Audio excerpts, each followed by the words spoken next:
Sa loob ng maraming taon, naniwala ako na ang aking sala ang pinakaligtas na lugar sa mundo.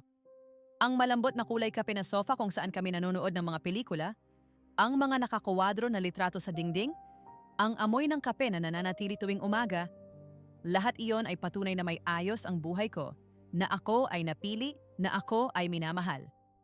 Itinayo ko ang bahay na iyon nang may pag-iingat, pinili ang bawat kulay, inayos ang bawat larawan, gumawa ng isang espasyo na extension ng aking puso.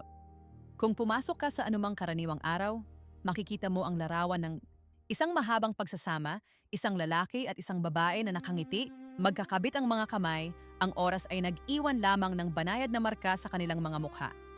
Ngunit nagsimulang lumitaw ang maliliit na lamat bago pa man dumating ang gabing kasama niya siya. Sa simula, halos hindi sila nakikita. Naging mas mainipin siya kapag nagtatanong ako ng simpleng bagay.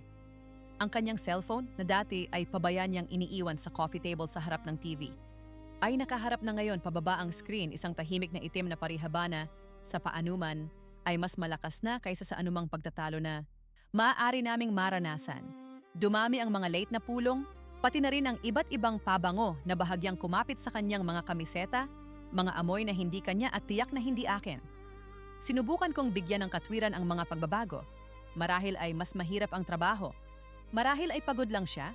Marahil ay dinidiinan siya ng edad sa mga paraang hindi ko maintindihan. Kapag naging kakaiba siyang depensibo ng walang dahilan, kapag ang tingin niya ay dumula sa akin habang kami ay kumakain ng hapunan, nakatingin sa kung saan na malayo, isang lihim na lugar, naramdaman ko ang unang malalim na kirot sa aking dibdib. Ito ay isang tahimik na uri ng sakit, yung hindi sumisigaw ngunit nananatili, tulad ng pasa sa ilalim ng balat. Gayunpaman, sinabi ko sa sarili ko na dumadaan sa mga yugto ang mahabang pagsasama. Kumapit ako sa mga alaala ng mas magagandang araw, umaasa na magiging sapat ang mga ito upang ihatid kami sa anumang ito. Nagtambak ang mga palatandaan tulad ng alikabok na maaari mo lamang balewalain sa loob ng ilang panahon.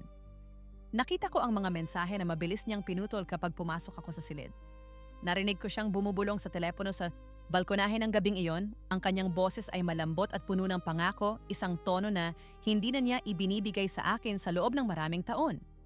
Minsan hindi ko sinasadyang natuklasan ang isang resibo ng hapunan sa isang eleganteng restaurant sa Binondo, isang lugar kung saan ipinagdiwang namin ang aming ika-10 anibersaryo, isang lugar na may tanawin ng mga matatandang simbahan. Ang resibo ay para sa 2 tao at wala ako roon.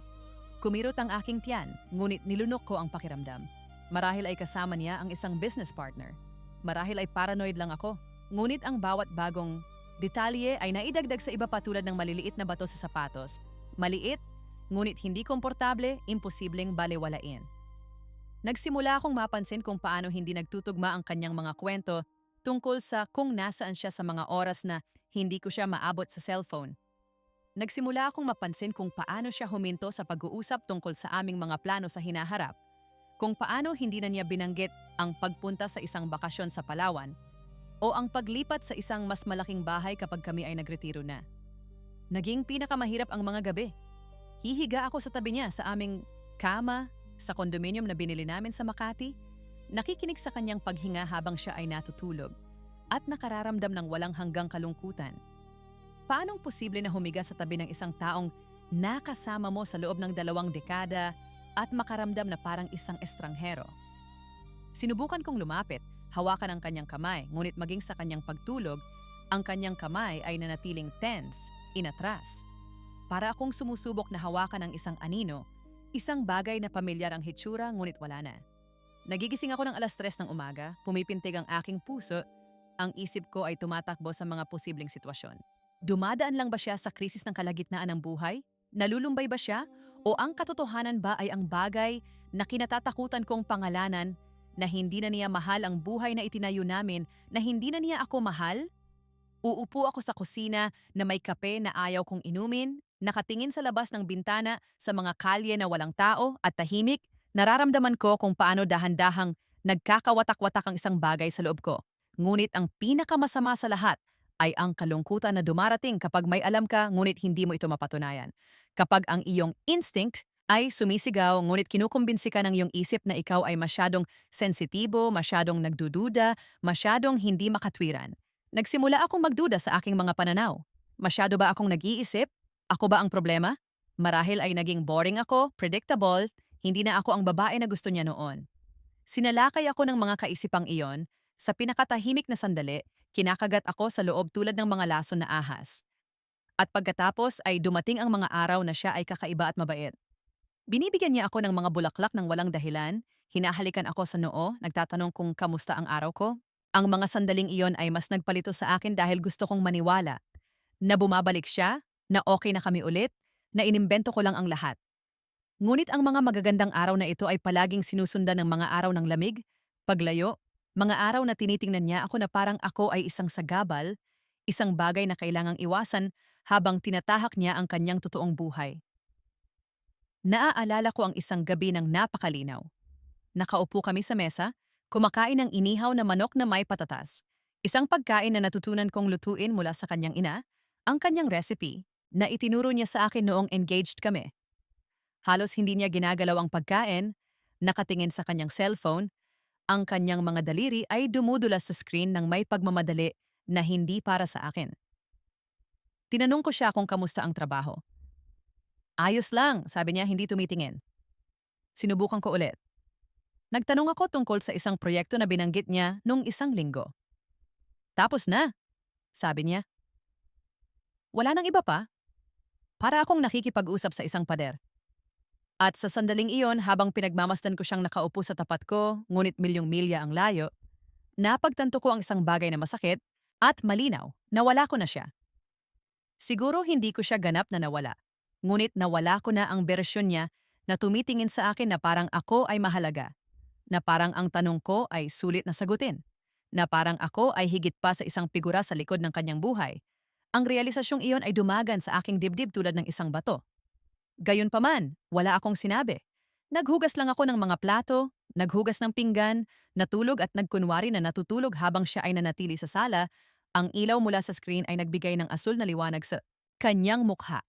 Humiga ako sa dilim, dilat ang aking mga mata, nagtataka kung kailan eksaktong naging ganito katahimik at kalungkot ang lahat, at kailan eksaktong nagpasya ako na ito ay katanggap-tanggap. Hindi ko alam na iyon, na ang huling gabi na kukumbinsihin ko ang sarili ko na sapat na iyon, na magiging maayos ang lahat, na ang pag-ibig minsan ay masakit, ngunit pag-ibig pa rin. Kinabukasan ay nagsimula sa isang maaraw na umaga. Pareho pa rin ang amoy ng kape, pareho pa rin ang hangin, ngunit may isang bagay sa loob ko ang gumalaw. Marahil ay pagod, marahil takot, marahil ay isang likas na ugali para sa pagpapanatili ng sarili. Ngunit habang pinagmamasdan ko siyang nagtatali ng kurbata sa harap ng salamin, nang hindi tumitingin sa akin, nagpasya ako ng isang bagay, kung may katotohanan man, hahanapin ko ito. At kung ang katotohanan ay ang kinatatakutan ko, hindi ko lang ito tatanggapin. Hindi lang ako uupo at manonood habang nagkakawatak-watak ang buhay ko, habang nagkukunwari ka na hindi mo nakikita. May isang bagay sa loob ko, isang bagay na inakala kong matagal nang natutulog, ang nagsimulang dahan-dahang magising. Ang katotohanan ay hindi dumating ng marahan, dumating ito sa anyo ng isang nagliliwanag na screen sa isang nakalimutang tablet, isang device na bihira niyang gamitin at hindi niya inakalang ilock. Hapon na, ang liwanag ay dumadaloy sa mga bintana ng sala sa ginintuang guhit. Ang alikabok ay tamad na lumulutang sa hangin. Nakaupo ako sa alpombra, inaayos ang mga lumang resibo at dokumento nang lumiwanag ang tablet sa tabi ko na may abiso. Isang pangalan na hindi ko nakilala. Isang emoji ng puso. Mga salita na hindi kabilang sa isang pagsasama. Hindi bababasa. Hindi sa pagsasamang ito. Hindi sa pagitan namin. Sinabi ko sa sarili ko na huwag tumingin. Ngunit inabot ito ng aking kamay bago pa ako mahabol ng aking konsensya. Isang swipe, isang pabayang paghawak, at nariyan na sila, mga mensahe na puno ng pananabik at tuwa, mga pangako ng mga weekend, kung saan walang makakaabala sa amin, mga larawan ng kanyang mukha, bata, makinis, naliwanagan sa salamin ng banyo, at sa mga palikuran ng restaurant, laging nagpapose na parang alam niyang siya ay tinitingnan ng may pagnanasa. Halos 20 taon siyang mas bata sa akin. Nakita ko ito sa kinis ng kanyang panga, ang kawalan ng marka ng oras sa paligid ng kanyang mga mata. Ang kabataan ay nag-uukol sa kanya tulad ng isang malupit na spotlight. Ang pagkapahiya ay mas mainit na nasunog kaysa sa pagtataksil sa simula. Hindi lang ako pinalitan, ako ay ibinaba sa kanyang isip. Pinalitan tulad ng isang bagay na luma na, isang bagay na nagawa na ang trabaho nito, at ngayon ay maaari ng itapon. Nanginginig ang aking mga kamay habang nag-i-scroll ako, ngunit hindi ako sumigaw. Ang sala ay napakatahimik na narinig ko ang pagtik ng orasan sa dingding. Ang aking mundo ay nagkakawatak-watak, ngunit ang mga dingding ay nanatiling matatag. Ang mga kasangkapan ay hindi nagbago. Sa mapanglaw na katahimikan na iyon, may nagbago sa loob ko. Ang puso ko ay nabasag, oo, ngunit sa ilalim ng mga piraso ay may iba pa. Isang malamig, matatag na kalinawan. Nag-scroll ako, malamig ang aking mga kamay sa kabila ng pagpapawis ko. Nakita ko ang mga mensahe mula Pebrero, Marso, Abril, mga buwan na ang nakalipas. Nakita ko kung paano siya nagplano ng mga pulong sa kanya habang sinasabi sa akin na siya ay nag-o-overtime. Nakita ko kung paano niya ipinadala sa kanya ang mga larawan ng aming apartment habang wala ako. Ipinapakita sa kanya ang espasyo na inayos ko, mga bahagi ng aming buhay na parang kami ay isang museo na maaari niyang ipakita sa mga turista. Malapit na tayong maging malaya, isinulat niya sa kanya. Kaunting pasensya lang, na parang ako ang bilangguan, ang balakid sa pagitan niya at ng kanyang totoong buhay. Mayroon ding mga larawan. Silang dalawa sa isang restaurant na nakilala ko. La Mesa, sa gitna ng Manila, isang lugar na may mga kahoy na mesa at mainit na ilaw kung saan ipinagdiwang namin ang aking ika-40 kaarawan. Ang kanyang kamay ay nasa kanyang hita sa ilalim ng mesa, nakikita ko mula sa anggulo ng larawan. Isang selfie na kinunan niya. Naka-deep neckline na damit siya, ang kanyang ngiti ay may kumpiyansa at bata. Mukha na walang pag-aalala, walang mga linya na inukit ng oras kapag marami kang nawala at marami kang nalampasan. Umikot ang aking tiyan. Ang pakiramdam ay hindi lang selos. Ito ay isang malalim, visceral na pakiramdam ng pagiging hindi nakikita. Para akong gumugol ng 23 taon sa paglikha ng isang buhay sa isang taong tumitingin sa akin ngayon at nakikita, wala, kahalili. Isang bagay na maaaring i-upgrade sa isang mas bagong modelo. At ang pinakamasama, napagtanto ko na ako ang huling nakakaalam. Ilang tao ang nakakaalam? Ang kanyang mga kaibigan? Mga katrabaho? May ngumingiti ba sa aking mukha habang alam na niloloko ako ng asawa ko? Ibinaba ko ang tablet sa eksaktong lugar kung nasaan ito. Nakaharap pababa ang screen. Tumigil sa panginginig ang aking mga kamay. May kakaibang nangyari sa sandaling iyon, isang pakiramdam na hindi ko matukoy. Hindi lang ito sakit. Ito ay isang uri ng malinaw na galit, malamig at kontrolado, tulad ng nagyayelong tubig na gumagalaw sa ilalim ng nakapirming ibabaw. Maaari akong umiyak. Maaari ko siyang harapin kaagad pag uwi niya. Sumigaw, magbasag ng mga bagay, humingi ng paliwanag, ngunit may sinasabi sa akin ang aking instinct. Tumayo ako mula sa alpombra at pumunta sa kusina. Gumawa ako ng isa pang kape para sa sarili ko, umupo sa mesa, at nagsimulang mag-isip. Kung haharapin ko siya ngayon, ano ang mangyayari? Magsisinungaling siya? Sasabihin niya sa akin na masyado akong nag-iisip, na flirting lang iyon, walang seryoso, na mahal pa niya ako. Maaari pa siyang umiyak, maging mahina, magmakaawa ng tawad. At ako, papatwarin ko siya. Dahil mahal ko siya, dahil natatakot akong mag-isa, dahil inilaan ko ang buong buhay ko sa pagsasamang ito.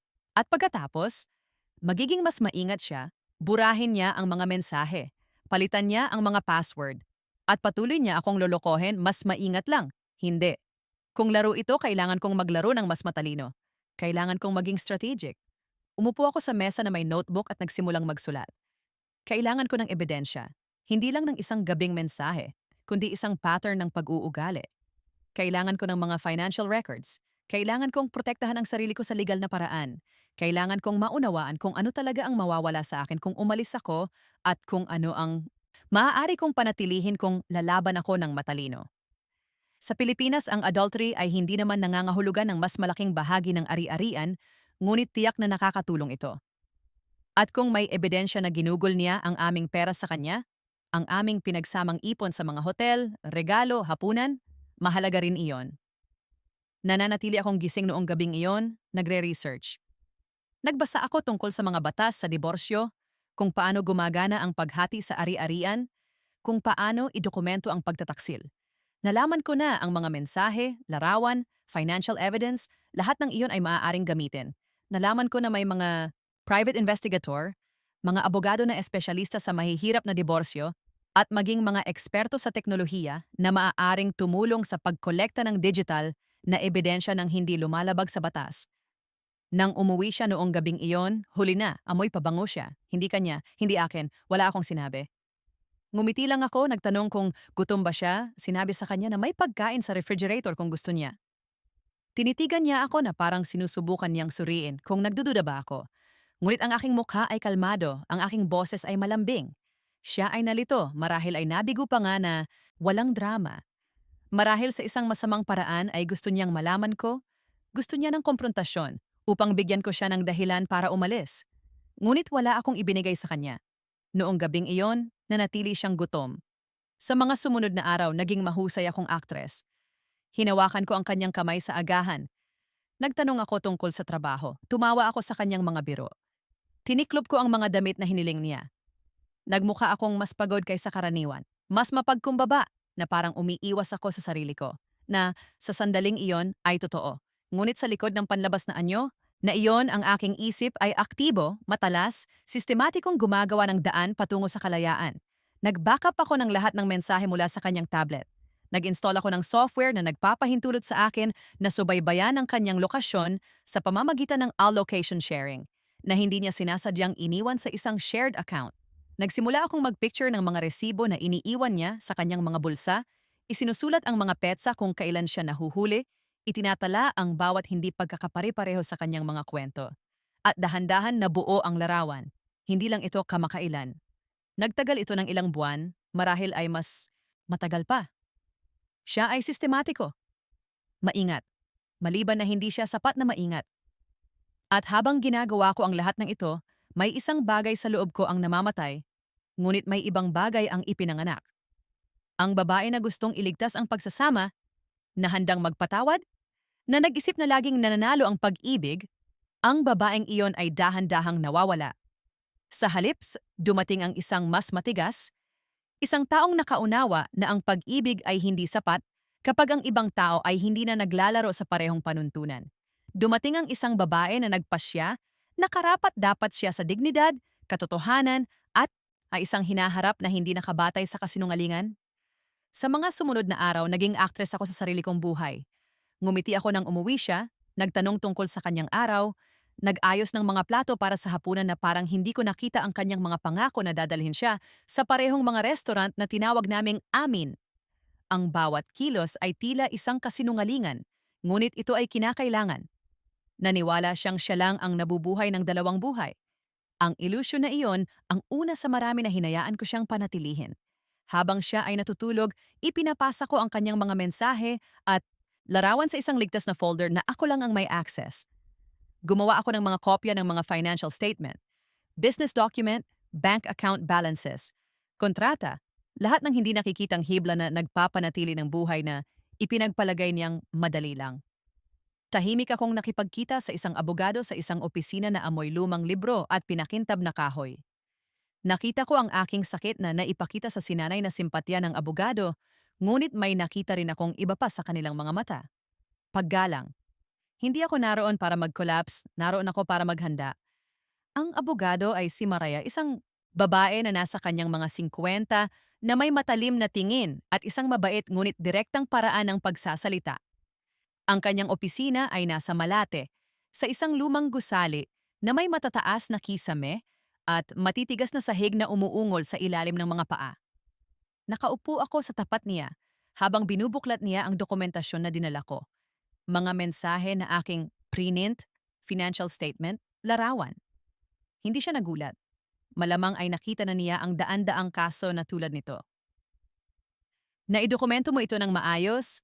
Sabi niya, ang kanyang boses ay profesional ngunit mainit. Ito ay magiging sapat upang patunayan ang pagtataksil. Ngayon ay kailangan nating pag-usapan ang tungkol sa pananalapi. Binuksan niya ang isang folder. Ang apartment na ito sa Makati, sinabi mo na nagbabayad kayo ng loan ng magkasama? Tumango ako. At nagtrabaho ka ba sa buong panahon ng pagsasama? Tumango ako ulit. Iyon ay mabuti. Sa Pilipinas, ang mga ari-arian na nakuha sa panahon ng pagsasama ay conjugal. Ngunit sa ebidensya ng pagtataksil at ang mga gastos na ginawa niya, mga hotel, restaurant regalo, maaari tayong humingi ng hindi patas na paghahati. Maaari nating ipagtanggol na ginugol niya ang ari-arian ng pagsasama sa isang extramarital affair. Ang mga salita ay manhid sa akin dahil sa emosyon, ngunit sinipsip ko ang mga ito. Sinabi sa akin na hindi lang ako isang biktima. Sinabi sa akin na may sistema, mga panuntunan, mga paraan upang protektahan ang sarili ko. Nagpatuloy si Maria, ipinaliwanag ang proseso, kung gaano katagal ito tatagal, anong mga dokumento ang kinakailangan, kung ano ang magiging hitsura ng pagdinig. Ang bawat detalye ay isang hakbang patungo sa kalayaan, ngunit isa ring paalala kung gaano kasakit ang proseso ng paghiwalay ng buhay na itinayo mo sa loob ng maraming taon. May isa pa, sabi ko, mahina ang aking boses. Siya ay mayabang. Sa tingin ko ay susubukan niya akong hiyain, na dadalhin niya siya sa aming bahay, ipapakita sa akin na wala siyang pakialam. Tiningnan ako ni Maria, nakataas ang isang kilay. At gusto mo bang maging handa para doon? Oo, sabi ko. Gusto kong itala ang lahat. Kung susubukan niya akong hiyain, gusto kong makita ng mga tao kung sino talaga siya. Dahan-dahang tumango si Maria.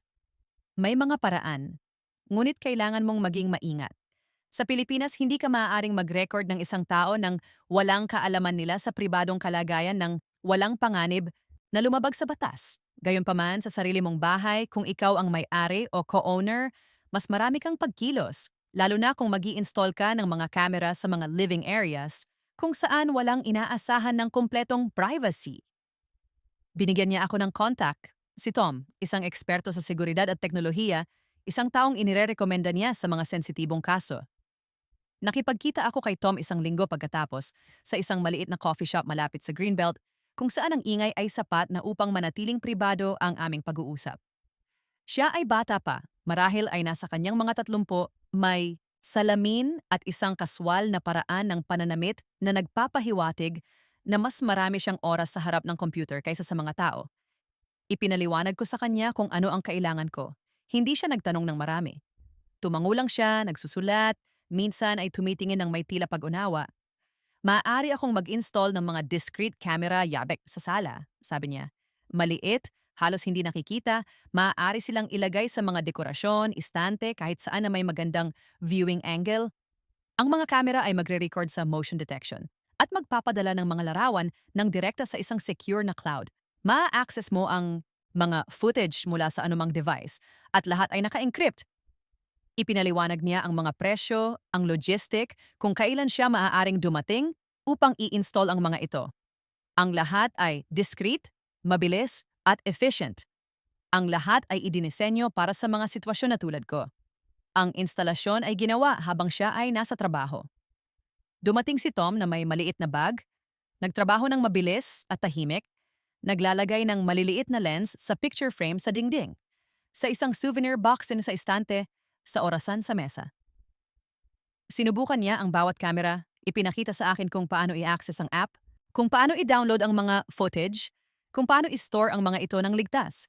Nang matapos siya, walang nagmukhang naiiba. Ang sala ay sala pa rin. Ngunit ngayon ito ay isang ebidensya rin. Isang archive, isang saksi. Isang payo, sabi ni Tom habang nag-i-impake siya ng kagamitan. Huwag mong gamitin ito para sa paghihigante. Gamitin mo ito para sa proteksyon. Ang pagkakaiba ay kung paano mo lapitan ang sitwasyon. Kung gumawa siya ng isang bagay na gusto mong idokumento mo ito. Ngunit huwag mo siyang kagalitan para lang makakuha ng reaksyon. Maaari itong mapunta sa maling direksyon sa legal na paraan. Tumango ako, pinahahalagahan ang kanyang pagiging tapat. Hindi ko gusto ang paghihiganti sa diwa ng pagsira sa kanya para lang sirain siya. Gusto kong idokumento ang katotohanan. Gusto ko na, kung susubukan niya akong hiyain, makita ng mundo na pinahahalagahan niya kung sino talaga siya. Sa mga sumunod na linggo, ang aking buhay ay naging isang balet ng kontroladong pagganap. Sa umaga ay gigising ako, maghahanda ng almusal, Magpapaalam sa kanya habang siya ay umaalis papunta sa trabaho at pagkatapos ay uupo ako na may kape at susuriin ang app sa cellphone. Ang mga kamera ay aktibo, kahanda, naghihintay. Sa hapon ay titingnan ko ang mga financial record, ipiprint ang kailangan, magpapadala ng mga bagong dokumento kay Maria. Sa gabi ay magiging mabait akong asawa. Ang babae na hindi napapansin, ang babae na abala sa sarili niyang mundo. Hindi niya napansin ang anumang bagay. Bakit niya naman mapapansin? Masyado siyang abala sa sarili niyang lihim na buhay upang mapansin na may mga sikreto na rin ako ngayon. Isang gabi ay umuwi siya na may pulang mancha sa collar ng kanyang kamiseta. Lipstick. Malinaw, bagaman hindi iyon ang kulay ko. Wala akong sinabi. Inilagay ko lang ang kamiseta sa labada at tahimik na piniktsura ng mancha sa telepono bago ito nawala sa washing machine. Ang bawat detalye, ang bawat ebidensya, lahat ay naidagdag sa tambak. At habang ginagawa ko ang lahat ng ito, naramdaman ko kung paano nagbabago ang isang bagay sa loob ko. Ang babae na gustong ayusin ang pagsasama ay dahan-dahang namamatay. Sa halip, isinilang ang isang babae na nakaunawa na ang ilang relasyon ay hindi karapat-dapat iligtas, na ang ilang koneksyon ay nakalalason, na minsan ang pinakamatapang na bagay na maaari mong gawin ay umalis. Ngunit hindi lang ako gustong umalis ng tahimik, hindi nakikita na parang hindi ako umiral. Gusto kong umalis ng may dignidad, may protektadong pananalapi, may katotohanan na sa wakas ay lumabas sa liwanag. Sinabi sa akin ni Maria minsan, ang diborsyo ay tulad ng chess. Kailangan mong mag-isip ng ilang hakbang ng mas maaga. Kailangan mong mahulaan kung ano ang gagawin niya at maging handa. At iyon ang ginawa ko. Hinulaan ko ang mga sitwasyon. Paano kung subukan niyang i-lock ang mga bank account? Paano kung subukan niyang ibenta ang apartment? Paano kung ilabas niya ang pera sa bansa? Para sa bawat sitwasyon, may plano ako. Tinitiyak sa akin ni Maria na may mga legal na paraan upang pigilan ito. Mga court order, freezing of accounts, temporary measures. Ang lahat ay naroon sa batas ng Pilipinas kung alam mo kung saan titingnan. Nakipag-usap din ako sa isang therapist. Iyon ay isang rekomendasyon mula kay Maria. Dumadaan ka sa trauma, sabi niya sa akin. Kahit na kumilos ka ng malakas, kahit na ikaw ay nakafocus, ang iyong katawan at isip ay mangangailangan ng suporta. Ang therapist ay si Ana. Nagtatrabaho siya sa isang tahimik na opisina malapit sa Ayala Triangle. Ang espasyo ay puno ng malambot na unan at halaman, lahat ay idinisenyo upang pakalmahin ka. Sa kanya, sa wakas ay maaari kong tanggalin ang maskara. Umiyak ako roon, mapait at malakas, sa paraang hindi ako umiyak sa bahay. Nagkwento ako tungkol sa mga taon, tungkol sa pakiramdam ng pagiging hindi nakikita, tungkol sa takot sa pagtanda, tungkol sa kahihiyan na hindi ako sapat. Nakikinig si Ana sa akin, hindi ako inabala, nagbigay lang ng mga tissue at isang tahimik na espasyo para sa aking sakit. Hindi ikaw ang problema, sabi niya sa dulo ng isang sesyon. Ang pagtataksil ay isang pagpipilian na ginawa niya. Hindi iyon refleksyon ng iyong halaga. Iyon ay refleksyon ng kanyang mga desisyon. Gusto kong maniwala sa kanya. At dahan-dahan, sa pamamagitan ng therapy, sa pamamagitan ng paghahanda, sa pamamagitan ng tahimik na mga araw ng nakafocus na trabaho, nagsimula akong maniwala sa kanya.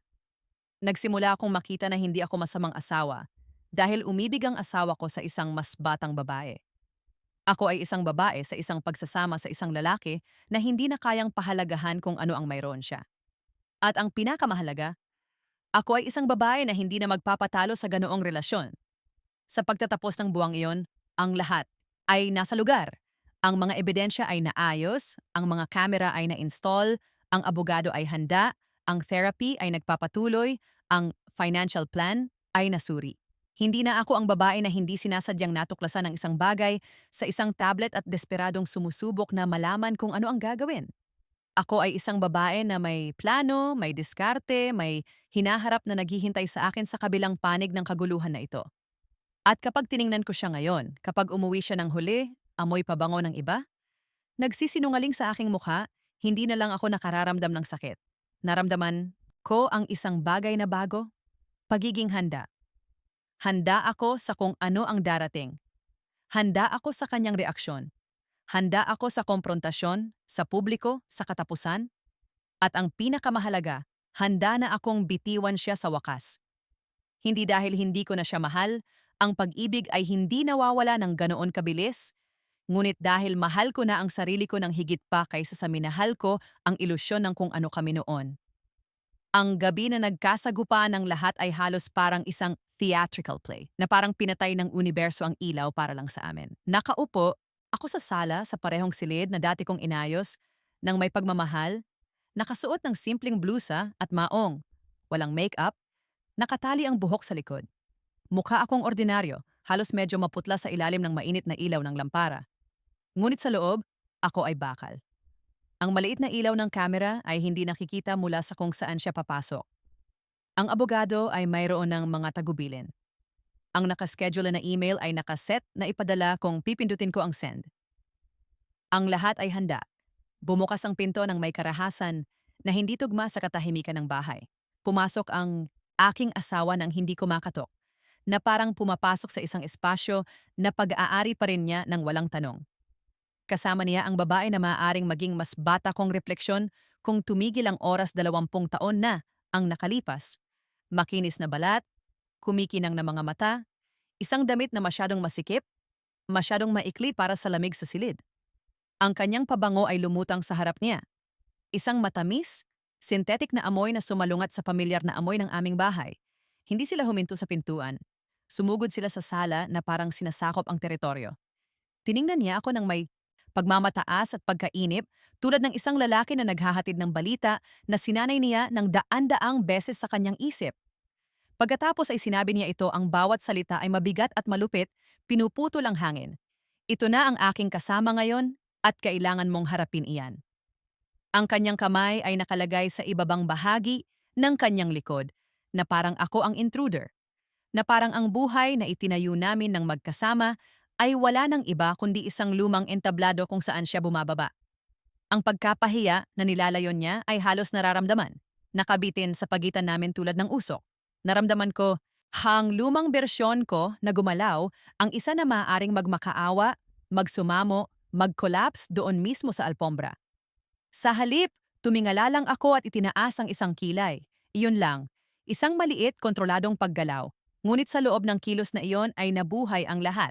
Ang sakit, ang pagtataksil, ang mga buwan ng tahimik na paghahanda. Nakita ko ang pagkalito na lumitaw sa kanyang mukha sa loob ng isang segundo, isang banayad na lamat sa kanyang kumpiyansa. Inaasahan niyang sasabog ako na magkakawatak-watak ako na bibigyan ko siya ng kasiyahan ng nakikitang pagkasira. Wala siyang ideya na nagre-record ang mga kamera na ang eksena na maingat niyang isinagawa upang hiyain ako ay itinatala ng may perpektong kalinawan. Napakaliit ng sinabi ko. Hindi ko na kailangan. Ang sandali ay mas malaki na kaysa sa mga salita na ibinato niya sa akin. Naramdaman ko kung paano bumagal ang tibok ng aking puso, hindi bumilis. Sa unang pagkakataon pagkatapos ng mahabang panahon, naramdaman ko ang isang bagay na malapit sa kapangyarihan. Ang kanyang kalupitan ay hindi na tumutukoy sa akin. Ibinunyag nito siya. Ang babae sa tabi niya ay gumalaw ng hindi komportable. Naramdaman niya na may isang bagay sa silid ang hindi tugma sa script na ibinenta sa kanya. Akala niya ay pumapasok siya sa isang tagumpay. Wala sa kanilang dalawa ang nakaunawa na naglalakad sila sa unang kabanata ng kanilang sariling pagkasira. Kaya, iyon na? Sabi ko sa wakas, ang aking boses ay kalmado, halos mausisa. Dinala mo siya sa aming bahay sa espasyo na inayos ko at sa tingin mo iyon ay, ano? Isang uri ng anunsyo? Tiningnan ko siya, ang batang babae na mukhang hindi komportable ngayon dahil walang theatrical entrance. Ilang taon ka na? Tanong ko sa kanya. Hindi masama, nagtataka lang talaga. Nagbukas siya ng bibig, ngunit sumagot siya para sa kanya. Hindi mo na yung problema sabi niya, matalim ang kanyang boses. Hindi ka na nakatira dito ng emosyonal. Maaari kang manatili sa apartment hanggang sa makahanap ka ng sarili mo, ngunit ito, itinuro niya sa pagitan niya at sa babae, ito na ang buhay ko ngayon. Gusto kong tumawa. Gusto kong sabihin sa kanya kung gaano siya kapait, kung gaano siya predictable, kung gaano katipikal ang maliit na krisis ng kalagitnaan ng buhay na ito, na nakasuot ng batang babae at mga bagong pangako. Ngunit hindi ako tumawa. Tumango lang ako na parang tinatanggap ang impormasyon na parang hindi ito nagpabagsak ng aking puso sa mga piraso na kailangan kong kolektahin sa katahimikan ng aking silid tulugan sa ibang pagkakataon. Okay, sabi ko. Naiintindihan ko. At nakita ko kung paano siya nawala ng balanse. Inaasahan niya ang luha. Inaasahan niya ang drama. Marahil ay gusto pa niya ng isang eksena. Isang bagay na magpapalaya sa kanya mula sa pagkakasala. Isang bagay na magpapahintulot sa kanya na gawin akong isang baliw. Isang hysterical na babae na hindi makabitaw. Sa halip, nakuha niya ang katahimikan. At ang katahimikan ay maaaring nakakatakot kapag hindi inaasahan. Ang babae ay mukhang gusto nang umalis. Nakita ko ito sa paraan ng pagtingin niya sa pinto, ang paraan na ang kanyang katawan ay bahagyang nakatalikod na parang handa siyang tumakas. Marahil ay naramdaman niya ang hindi niya naramdaman, na ang silid na ito, ang sandaling ito, ay hindi isang tagumpay, ito ay simula ng iba. Kailangan ko lang linawin ang isang bagay, sabi niya malamig ang kanyang boses. Ang apartment na ito, ibenta namin ito, ang pera ay hahatiin, ngunit huwag kang umasa na bibigyan kita ng higit sa legal na nararapat sa iyo. Hindi ko kasalanan na nagpasya kang magtrabaho ng part-time noong taon na yon. Hindi ko kasalanan na hindi ka mahusay sa pera. At nariyan na. Ang pinansyal na pagkapahiya, isang karagdagang layer ng kontrol. Hindi sapat na palitan lang ako. Gusto niya akong iwanan na mahina, umaasa, mahirap. Gusto niyang malaman ko na sa pag-alis ko, hindi lang siya ang nawawala sa akin kundi pati na rin ang seguridad, ang bahay, lahat ng itinayo namin. Naiintindihan ko, sabi ko ulit. At nakita ko ang pagkabigo na lumalaki sa kanya. Bakit hindi ako umiiyak? Bakit hindi ako nagmamakaawa? Bakit hindi ko siya binibigyan ng palabas na gusto niya? Sa wakas, hinila niya siya patungo sa pinto. Tara na, sabi niya sa kanya. Masyadong malungkot dito. Pumunta tayo sa isang lugar kung saan tayo magiging masaya. At habang sila ay lumalabas, lumingon siya at tumingin sa akin. Ay, hindi ito matagumpay. Ito ay hindi sigurado. Marahil ay medyo nagsimpatya. Marahil sa sandaling iyon ay nakita niya ang isang bagay sa akin na hindi niya nakita. Marahil ay nagsimula siyang maunawaan na ang kwento na ibinenta niya sa kanya ay hindi kumpleto. Nang magsara ang pinto, nakaupo ako sa katahimikan sa loob ng ilang minuto. Pumintig ang aking puso, malamig, ang aking mga kamay, ngunit ang aking isip ay malinaw. Kinuha ko ang aking cellphone at sinuri ang app, na-record ng mga kamera ang lahat, ang kanyang pagpasok, ang kanyang mga salita, ang kanyang mukha, ang kanyang kamay sa kanya sa aming sala, ang kanyang mga banta sa pananalapi. Ang lahat ay naroon, na-save, protektado, handa. Binuksan ko ang email na inihanda ko ilang linggo na ang nakalipas. Ang paksa, ang katotohanan tungkol sa aking pagsasama. Ang kalakip, ang video footage mula noong gabing yon, mga screenshot ng buwan ng mga mensahe, mga larawan nilang dalawa sa mga lugar na nakilala ko, mga financial statement na nagpapakita ng paggastos ng aming pinagsamang pera sa kanya. Mga hotel, restaurant, alahas na hindi ko nakita. Ang email ay ipinadala sa mga taong ang opinyon ay mas mahalaga sa kanya kaysa sa aking damdamin. Ang kanyang business partner na si Eric, ang kanyang kapatid na si Beth, ang matagal ng kliyente na si Ginoong de la Cruz, ang kanyang sariling ina na si Luisa. Ang aking daliri ay nakalutang sa ibabaw ng pindutan ng send ng matagal. Hindi ito isang maliit na hakbang, ito ang nuclear option. Ngunit habang nakaupo ako roon, sa silid kung saan niya ako hinamak sa harap ng babaeng niloloko niya sa akin, sa silid kung saan niya ako binantaan ng pinansyal na kawalan ng seguridad, kung saan niya ako tinrato na parang wala ako, napagtanto ko na wala na akong ibang pagpipilian. Ang dignidad ay nangangailangan ng katotohanan. At ang katotohanan ay nangangailangan ng mga saksi. Pinindot ko ang send. At pagkatapos ay umupo lang ako. Walang drama. Walang pag-iyak. Isang tahimik na babae lang sa isang tahimik na silid, hawak ang cellphone, pinapanood ang maliit na bilog na umiikot habang ipinapadala ang email nagdadala ng pagsabog na magbabago magpakailanman hindi lang sa buhay ko kundi pati na rin sa kanya. Naalala ko ang aking therapist na si Ana kung gaano siya magiging proud. Naalala ko ang abogado na si Maria kung paano niya sasabihin na ginawa ko ang lahat ng tama.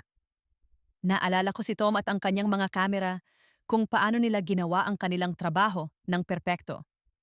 Ngunit higit sa lahat ay naisip ko ang sarili ko. Ang babae na gumugol ng mga buwan sa pamumuhay ng dalawang buhay, nagpapanggap na mabait na asawa habang tahimik na itinayo ang kanyang pagtakas.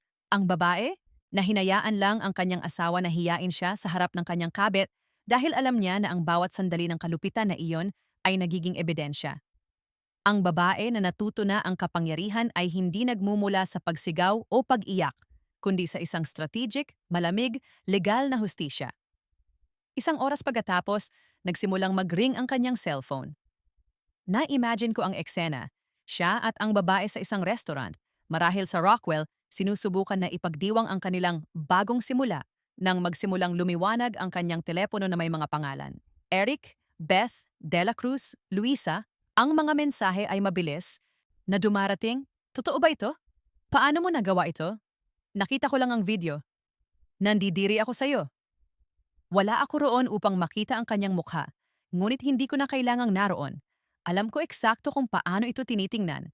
Kapag ang isang lalaki na nag-iisip na kinokontrol niya ang kwento ay napagtanto na ang kwento ay nakatakas, na ito ay pampubliko na ngayon, na ang katotohanan ay mas malakas kaysa sa kanyang mga kasinungalingan. At sa sandaling iyon, mag-isa sa sala na isang a battlefield, naramdaman ko ang unang alon ng isang bagay na hindi paghihigante. Ito ay kalayaan. Nagsimula ito sa isang tahimik na tunog ng abiso. Pagkatapos ay isa pa, ang kanyang cellphone ay nag-vibrate sa coffee table sa harap ng TV, bahagyang umuugong sa kahoy. Tiningnan niya ito. Sa una ay naiinis, pagkatapos ay mausisa habang lumiwanag ang screen na may mga pangalan na nakilala niya. Ang kanyang business partner, ang kanyang kapatid, ang matagal ng kliyente, ang kanyang sariling ina. Ang mga mensahe ay mabilis na dumarating at ang kulay ay nawala sa kanyang mukha habang binabasa niya ang mga ito. Totoo ba ito? Paano mo nagawa ito? Nakita namin lang ang video. Nandidiri ako sa'yo. Nanginginig ang kanyang mga daliri habang nag-i-scroll, ang kanyang mga mata ay lumilipad mula sa telepono patungo sa akin. Biglang napagtanto na ang sandaling ito ay hindi limitado sa apat na dingding na ito. Ginawa ng mga kamera ang kanilang trabaho ng perpekto. Ang footage ng kanyang pagpasok sa aming bahay kasama ang isang babae na halos 2 dekada ang mas bata, ang kanyang malamig na pahayag, ang may kumpiyansa na ekspresyon sa kanyang mukha. Ang lahat ng iyon ay nasa daan na patungo sa mga taong ang opinyon ay mas mahalaga sa kanya kaysa sa aking damdamin. Ang nakaschedule na email ay ipinadala sa sandaling pinindot ko ang send mula sa aking telepono. Kalakip hindi lang ang video, kundi pati na rin ang mga buwan ng mga mensahe, larawan at petsa, lahat ay maayos na inayos. Ang kanyang affair ay hindi na lang isang pribadong pagtataksil. Ito ay isang pampublikong anunsyo inihatid sa madla na pinakamahalaga sa kanyang maingat na inayos na buhay. Sinubukan niyang bawiin ang kontrol sa paraan na palagi niyang ginagawa. Ang kanyang boses ay naging mas malakas, ang tono ay mas matalim, inakusahan ako na ako ay dramatiko, mapanlinlang, malupit. Ngunit ang bawat akusasyon ay bumagsak, tumatalbog mula sa makapal na salamin ng katotohanan na inilagay ko sa pagitan namin. Pinanood ko siyang umabot sa mga paliwanag, iginigiit na ang mga mensahe ay kinuha sa labas ng konteksto na ang video ay hindi nagpapakita ng buong kwento. Ito ay halos kaawa-awa na makita ang isang lalaki na naramdaman niyang napakalakas na nabawasan sa paghahanap ng mga dahilan sa espasyo kung saan siya dati ay naglalakad ng may kumpiyansa. Ang isa pang babae ay nakatayo ngayon sa likod niya, ang kanyang mga braso ay nakakrus ng depensibo, ang kanyang ekspresyon ay maputla at tense. Ang course, pantasya na binili niya. Ang may kumpiyansa, determinadong lalaki na umaalis sa isang mapait, matandang babae, ay nagkakawatak-watak sa real time. Ang kanyang cellphone ay patuloy na umuugong. Nakita ko ang takot na lumalaki sa kanyang mga mata habang binubuksan niya ang mensahe pagkatapos ng mensahe. Ang kanyang kapatid na si Beth, na palaging nagmamahal sa akin, na tinawag akong ate sa bawat family gathering, ay sumulat. Hindi ako makapaniwala na ginawa mo ito sa kanya. Pagkatapos ng lahat ng ginawa niya para sa iyo, para sa aming pamilya, nakakahiya ka. Ang kanyang business partner na si Eric, ang lalaki na nakatrabaho niya sa loob ng 15 taon, ay mas maikli. Kailangan nating mag-usap. Naapektuhan nito ang kumpanya. Ngunit ang pinakamasamang mensahe, ang nagbasag talaga sa kanyang fakad, ay mula sa kanyang ina. Si Luisa ay palaging isang mahigpit na babae, tradisyonal, pinahahalagahan ang mga moral na halaga higit sa lahat. Sinulatan niya siya ng ilang salita lamang. Binigo mo ako. Hindi ko na alam kung sino ka. Nakita ko kung paano siya lumunok ng mahirap, kung paano humigpit ang kanyang panga. Ang kanyang ina ay hindi isang taong maaaring balewalain ang opinyon. Ang kanyang pagkabigo ay hindi lang isang emosyon. Ito ay isang sugat na mananatili. Ano ang ginawa mo? Tanong niya sa akin sa wakas. Ang kanyang boses ay mahina ngunit puno ng galit. Ipinadala mo yun sa lahat.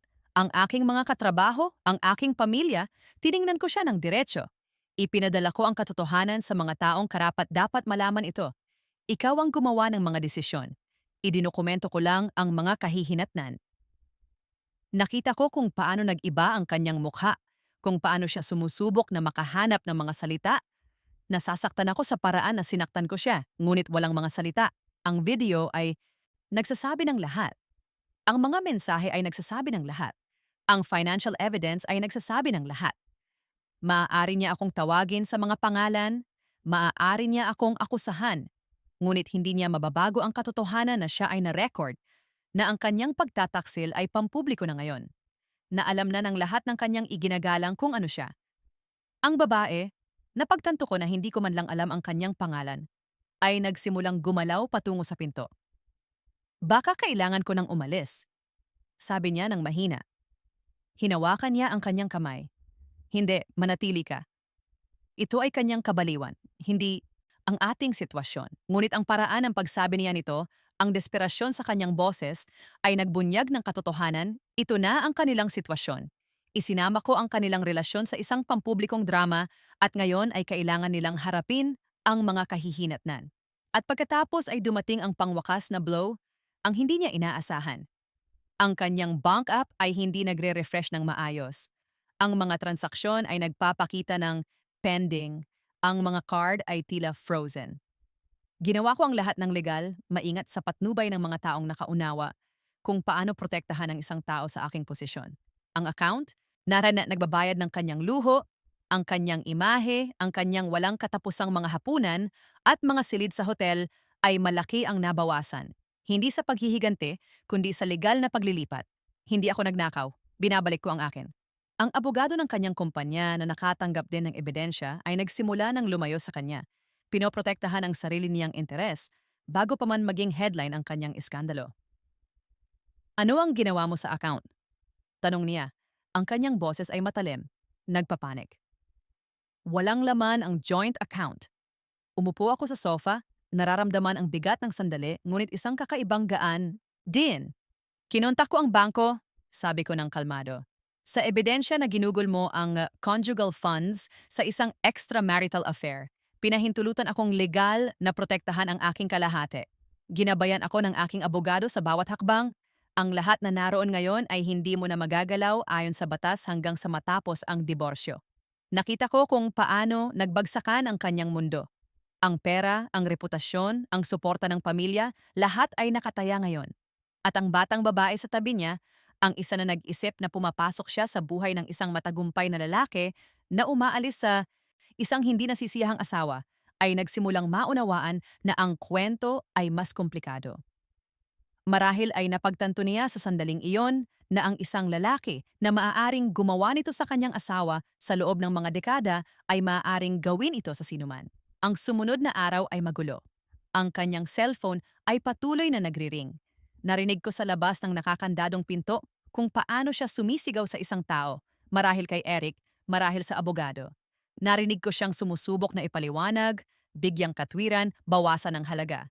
Ngunit kapag ang isang bagay ay naging pampubliko, kapag nakita ng mga tao ang ebidensya, sa kanilang sariling mga mata, mahirap baligtarin ang naratibo. Ang kanyang mga pagtatangka na kontrolin ang pinsala ay kaawa-awa. Nagpadala siya sa akin ng mensahe, sinusubukan na makipagnegosasyon. Maaari nating ayusin ito ng pribado. Bawiin mo ang ebidensya at magiging patas ako sa paghahati. Sumagot lang ako. Lahat ng komunikasyon ay dadaan sa aking abogado. Sinubukan niya ulit. Masama ang pakiramdam ng nanay ko dahil sa stress. Isipin mo siya. Sumagot ako. Inisip ko siya habang niloloko mo ako sa loob ng ilang buwan. Nasaan ang pag-aalala mo noon? Ako ay malamig, marahil ay masyadong malamig, ngunit walang espasyo para sa sentimentality. Sa loob ng mga buwan ay nabuhay ako sa kasinungalingan, sa loob ng mga buwan ay nagkunwari akong hindi nakikita kung ano ang halata. Sa loob ng mga buwan ay nagdusa ako ng tahimik. Ngayon ay turno na niya upang maramdaman ang bigat ng mga kahihinatnan. Pagkaraan ng isang araw, nakatanggap ako ng tawag mula kay Maria. Gusto ng kanyang abogado na makipagnegosasyon, sabi niya. Nag-aalok sila ng patas na paghahati ng apartment, pagkilala sa pagtataksil sa mga dokumento maging isang bahagi ng kanyang share sa kumpanya. Gusto nilang iwasan ang court hearing.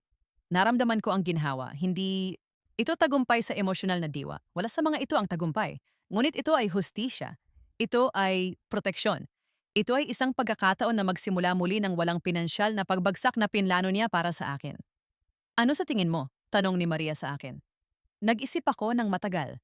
Ang isang bahagi ko ay gusto na pumunta ang lahat sa korte, na ang buong kwento ay maging mas pampubliko, na ang bawat detalye ng kanyang pagtataksil ay maitatala sa mga legal na dokumento. Ngunit ang isa pang bahagi, ang mas pagod na bahagi, ang bahagi na gusto lang ng kapayapaan ay sinabi sa akin na tanggapin. Tanggapin natin ang alok, sabi ko, ngunit gusto ko ang lahat ng nakasulat, walang verbal agreement. At gusto ko na pumirma siya sa isang pahayag na kumikilala sa pagtataksil at ang kanyang paggastos ng conjugal funds. Sa mga sumunod na linggo, ang proseso ay nagpatuloy ng mas mabilis kaysa sa inaasahan ko. Siya ay motivated na tapusin ito ng tahimik, iwasan ang karagdagang pampublikong kahihiyan. Pumirma kami ng mga dokumento sa opisina ni Maria, bawat isa sa magkabilang panig ng mesa, hindi nagtitinginan.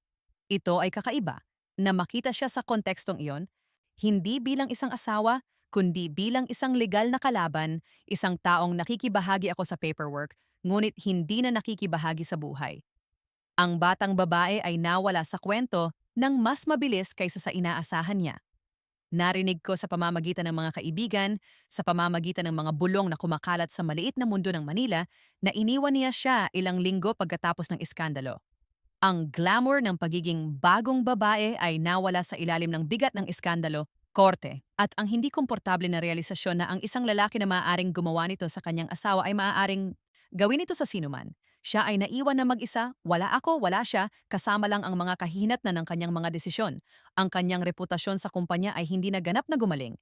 Pinanatili siya ni Eric bilang partner, ngunit ang distansya ay nararamdaman. Ang mga kliyente ay nagsimulang humingi ng ibang tao, hindi gustong maiugnay sa lalaking iyon na may iskandalo. Ang kanyang ina na si Luisa ay nakipag-usap sa akin minsan, tinawagan ako upang humingi ng tawad sa ngalan ng kanyang pamilya. Umiyak siya sa telepono, sinasabi sa akin kung gaano siya nahihiya, kung paano niya ako pinahahalagahan, kung gaano siya nagsisisi na hindi niya alam ng mas maaga. Pinatawad ko siya dahil hindi niya kasalanan, ngunit nanatili ang distansya. Ang ilang relasyon, kapag nasira, ay hindi na ganap na maaayos. At ako, nakaupo ako sa apartment na ngayon ay legal na akin lang, nakatingin sa labas ng bintana sa mga kalye ng Makati, nararamdaman ko kung paano sa wakas ay makakapagpahinga ang isang bagay sa loob ko. Tapos na ang laban. Naibigay na ang hustisya. At bagaman masakit pa rin ang puso, bagaman umiiyak pa rin ako sa gabi, mayroon ding isang bagay na bago, seguridad. Ang kaalaman na lumaban ako, na protektahan ko ang sarili ko, na hindi ko pinayagan, na tratuhin ako na parang wala ako. Sa sala kung saan niya sinubukang sirain ako, ang kanyang mundo ang nagsimulang magkawatak-watak. At sa parehong silid na yon, ang aking bagong buhay ay nagsimulang dahan-dahan, tahimik, lumaki. Ang mga sumunod na linggo ay isang kakaibang halo ng kaguluhan at kapayapaan. May mga galit na tawag mula sa kanya, mga pagtatangka na makipagnegosasyon, mga sandali na sinubukan niyang maglaro bilang biktima, iginigiit na sinira ko ang kanyang buhay dahil sa isang pagkakamali. Binabaluktot ang katotohanan sa paraan na ang isang taong lubos na takot sa mga kahihinatnan lamang ang makakagawa. Ngunit sa tuwing umabot siya sa akin, ang nakita niya ay hindi na ang babae na dating nakasentro sa buong pag-iral niya sa kanyang kaginhawaan. Ang nakita niya ay distansya, matatag at hindi natitinag. Ang aking abogado ang ngayon ang humaharap sa karamihan ng mga sagot. Hindi ko na kailangang makipagtalo sa kanya. Ang batas at ang kanyang sariling mga gawa ang gumawa nito para sa akin. Lumipat ako sa bahay ng iba. Ang sala, na dating lugar ng emosyonal na kalupitan, ay naging pansamantalang santuwaryo para sa aking paggaling. Umupo ako kung saan ako dati nakaupo naghihintay sa kanya, ngunit ngayon ay naghihintay lang ako sa sarili ko, na huminahon ang aking mga kaisipan, na magsimulang magtahimuli ang aking puso.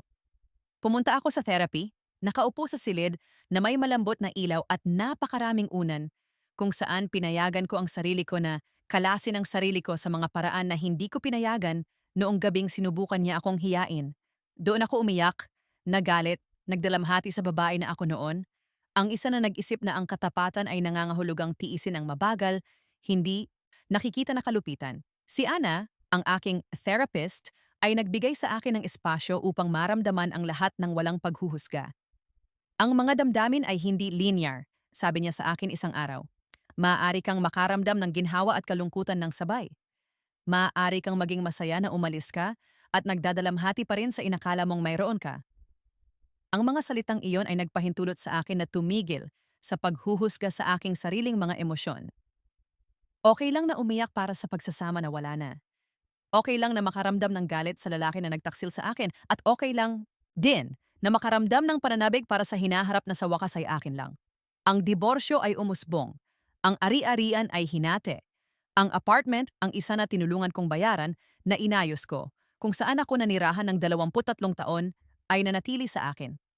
Ang kanyang pampublikong imahe ay nagdusa ng mga bugbog na nararapat sa kanya. Ang ilang tao ay naawa sa kanya, ang ilang tao ay hinatulan siya, ang ilang tao ay nanatiling maingat na tahimik sa paraan na ginagawa ng mga tao kapag nakita nila ang napakaraming katotohanan upang magpanggap na hindi nila alam kung saan sila nakatayo. Ang kanyang batang kabit ay kumupas mula sa kwento ng mas mabilis kaysa sa inaasahan niya. Ang glamour ng pagiging bagong babae ay kumupas sa ilalim ng bigat ng iskandalo, korte, at ang hindi komportable na realisasyon na kung ang isang lalaki ay maaaring gumawa nito sa kanyang asawa sa loob ng mga dekada, maaari niya itong gawin sa sinuman. Ang araw na natapos ang diborsyo, bumalik ako sa aking sala na may tasa ng kape at isang kakaiba, magandang realisasyon. Nag-iisa ako at ako ay malaya. Ang katahimikan ay hindi na naramdaman na pag-abandona. Naramdaman ito na espasyo, espasyo upang huminga, upang mag-ayos muli, upang magpinta muli, upang alisin ang mga larawan na masakit at magdagdag ng mga bago na nagkukwento ng ibang kwento, ang aking kwento. Kapag lumingon ako sa sandaling iyon, nang sumugod siya kasama ang babae na halos 20 taon ang mas bata at inihayag na siya na ngayon ang kanyang kasama, iba ko itong nakita. Ang gabing iyon ay hindi ang katapusan ng aking buhay. Ito ang simula ng aking pagtakas. Naalala ko kung paano itinaas ang aking kilay. Ang banayad na pagsuway sa maliit na paggalaw na iyon. Naramdaman itong napakaliit noon, ngunit ngayon ay naunawaan ko ito bilang ang eksaktong sandali kung kailan ko pinili ang sarili ko. Hindi ako sumigaw. Hindi ako nagmakaawa. Hindi ako kumapit sa isang taong binitawan na ako. Sa halip, pinayagan ko ang kanyang mga gawa na ibunyag siya at pinayagan ko ang aking katahimikan at paghahanda na protektahan ako. Pumasok siya sa silid na iyon na nag-iisip na manonood siya habang ako ay nagkakawatak-watak. Ang hindi niya alam ay sinimulan ko na ang muling pagtatayo. Hindi ang aming pagsasama kundi ang sarili ko. At sa muling pagtatayo na iyon, nakahanap ako ng isang bagay na mas makapangyarihan kaysa sa kanyang pag-aproba. Nakita ko ang sarili ko. Nagsimula akong dahan-dahang baguhin ang apartment. Inalis ko ang mga larawan naming dalawa, ang mga larawan sa kasal, mga anibersaryo, mga bakasyon kung saan nagpapanggap kaming masaya. Naglagay ako ng mga bagong larawan, mga landscape na mahal ko, abstract art na gusto kong bilhin, ngunit hindi ko nagawa dahil sa tingin niya ay masyadong moderno. Pininturahan ko ang dingding ng sala ng isang madilim na kulay, turquoise, na kinasusuklaman niya ngunit mahal ko. Ang bawat maliit na kilos ng pagbabago ay isang kilos ng pagbawi, ng espasyo, isang kilos ng pagbabago ng mga lugar na nagdadala ng mabigat na alaala sa mga lugar na nangangako ng isang bagay na bago. Ang mga kaibigan ay nagsimulang dumating ng mas madalas. Ang ilang tao, mga dating magkasamang kaibigan, ay nawala sa diborsyo, pumili sila ng panig, o hindi lang nila alam kung paano haharapin ang hindi komportable. ngunit ang iba, ang tunay na mga kaibigan ay dumating. Ang aking matalik na kaibigan na si Ivy, na kilala ako mula pa noong kolehiyo, ay nakaupo sa akin sa aking bagong pinturang sala at umiyak kasama ako, ngunit tumawa rin. Tumawa kami kung gaano kami katanga, kung gaano karaming mga palatandaan ang binaliwala namin, kung gaano namin binigyan ng katwiran ang mga lalaki na hindi kami pinahahalagahan. At pagkatapos, ay tumigil kami sa pag-iyak at nagsimulang magplano. Ano ang gusto mong gawin ngayon? Tanong niya sa akin. Sino ang gusto mong maging? Iyon ay isang magandang tanong. Sino ang gusto kong maging? Sa loob ng 23 taon, ay tinukoy ko ang sarili ko sa pamamagitan ng pagsasama, sa pamamagitan ng pagiging asawa ng isang tao, sa pamamagitan ng papel na ginampanan ko sa buhay ng iba. Ngayon, ang papel na yon ay nawala. At bagaman nakakatakot, nakakapagpalaya rin ito. Maaari akong maging sino man. Maaari akong pumunta kahit saan. Maaari akong magsimula muli. Nagsimula ako sa maliliit na bagay. Nag-enroll ako sa isang painting class na matagal ko nang gustong kunin. Tuwing Martes ng gabi ay pumupunta ako sa isang maliit na studio sa Maynila, puno ng mga tao na may iba't ibang edad at kwento ng buhay. Lahat kami ay nagdadala ng aming mga brush at mga pag-asa. Hindi ako magaling magpinta, ngunit hindi ko kailangang maging. Ito ay isang kilos ng paglikha ng isang bagay na bago, isang kilos ng pag-focus sa mga kulay at hugis sa halip na sa sakit at pagtataksil. Ito ay isang pagtakas, ngunit isang malusog. Nagsimula din akong maglakad ng mas madalas. Ang Manila, ang lungsod kung saan ako nanirahan sa buong buhay ko, ay naramdaman na iba ngayon. Maglalakad ako sa Luneta Park, uupo sa tabi ng lawa, manunood ng mga bibe at mga pamilya at mga magkasintahan na magkahawak kamay at hindi ako nakaramdam ng kapaitan. Naramdaman ko katahimikan. Marahil ay wala akong kasama, ngunit mayroon akong sarili ko. Mayroon akong mga kape sa umaga na dahan-dahang iniinom, mga libro na binabasa ng walang abala, mga desisyon na ginawa batay lamang sa kung ano ang gusto ko. Siyempre, may mga mahihirap na araw. Mga araw na gigising ako at sandaling nakalimutan na wala na siya, aabutin ang kanyang tabi ng kama para lang makahanap ng isang walang laman na espasyo. Mga araw na ang ilang amoy o kanta ay magbabalik sa akin sa mga alaala na sinubukan kong ibaon. Mga araw na makikita ko ang isang matandang mag-asawa na magkahawak kamay sa emarta at makaramdam ng kalungkutan para sa hinaharap na inakala kong magkakaroon ako. Pagtanda ng magkasama, mga apo, tahimik na gabi kung saan hindi mo na kailangang magsalita ng marami dahil alam mo na ang lahat. Ngunit kahit sa mga mahihirap na araw na iyon, may pagkakaiba. Ang sakit ay malinis na ngayon. Hindi ito halo-halong may halong pagkapahiya, kasinungalingan, o pakiramdam ng pagiging hindi nakikita. Ito ay purong kalungkutan para sa isang bagay na nawala, at ang ganoong kalungkutan, sinabi sa akin ni Ana, ay malusog. Ang pagluluksa ay hindi tanda ng kahinaan, sabi niya sa akin. Ito ay tanda na nagmahal ka, na umasa ka, na nag-invest ka, at iyon ay maganda kahit na masakit. 6 na buwan pagkatapos ng pagtatapos ng diborsyo, nakatanggap ako ng mensahe mula sa kanyang kapatid na si Beth. Maaari ba akong magkape? Tanong niya. Nag-aalangan ako sa simula. Si Beth ay kanyang dugo, kanyang pamilya. Ngunit siya rin ang babae na mahal ko, nakasama ko sa napakaraming family gathering, napakaraming tawanan. Pumayag ako. Umupo kami sa isang coffee shop malapit sa Greenbelt, sa isang maliit na sulok kung saan tahimik. Si Beth ay mukhang pagod, mas matanda kaysa sa naaalala ko. Gusto kong humingi ng tawad, simula niya. Hindi sa kanyang ngalan dahil hindi siya karapat-dapat na ako ang magsalita para sa kanya. Ngunit gusto kong humingi ng tawad dahil hindi ko nakita, dahil hindi ko alam, dahil wala ako roon para sa iyo ng kailangan mo. Napuno ng luha ang kanyang mga mata. Ikaw ang aking ate, ikaw pa rin, gaano man ito kakaiba. Naramdaman ko kung paano humigpit ang aking lalamunan. Hindi mo kasalanan, sabi ko sa kanya. Siya ang nagsinungaling, hindi ikaw. Nag-usap kami ng matagal, iniinom ang kape na lumalamig, nagbabahagi ng maliliit na bahagi ng aming buhay. Sinabi niya sa akin na hindi siya okay, na nahihirapan siya, na ang iskandalo ay nagpalayo at sa kanya mula sa maraming tao. Ang isang bahagi ko ay nakaramdam ng kasiyahan, ngunit ang isa pang bahagi, ang mas pagod, mas matalinong bahagi, ay nakaramdam lang ng kalungkutan. Walang tagumpay sa kanyang pagdurusa, Ito ay pagkawala lang sa lahat ng panig. Isang taon pagkatapos ang buhay ay mukhang ganap na iba. Ako ay mas malakas, mas tahimik, mas sigurado. Tumigil ako sa pagsubaybay sa kanyang mga kilos. Tumigil sa pag-iisip tungkol sa kanya araw-araw. Siya ay naging isang tao mula sa nakaraan, isang kabanata na sarado. Minsan ay makikita ko siya sa daan, maliit na lungsod ang Manila hindi maiiwasan. Kami ay magiging mabait, mula sa malayo, tulad ng mga lumang kakilala na dating nagbahagi ng isang bagay, ngunit ngayon ay nagbabahagi lang ng katahimikan. At sa katahimikan na iyon, sa distansya na iyon, nakakita ako ng kapayapaan. Hindi ako nakakita ng ibang pagsasama, hindi ako naghabol ng mga romansa o sinubukang palitan ang nawala sa akin. Sa halip natutunan ko kung paano maging mag-isa nang hindi nakararamdam ng kalungkutan. Natutunan ko kung paano ang sarili kong kasama ay maaaring sapat, kung paano ang sarili kong mga desisyon ay maaaring humubog ng isang buhay na karapat-dapat mabuhay. Naaalala ko ang isang gabi ng napakalinaw. Nakaupo ako sa aking sala. Ang silid na nakakita ng napakarami, nakaligtas ng napakarami. Ang mga dingding ay turquoise na ngayon.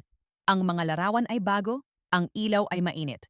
Hawak ko ang isang tasa ng tsaa sa aking mga kamay, nakatingin sa labas ng bintana sa mga ilaw ng Manila na kumikislap sa gabi.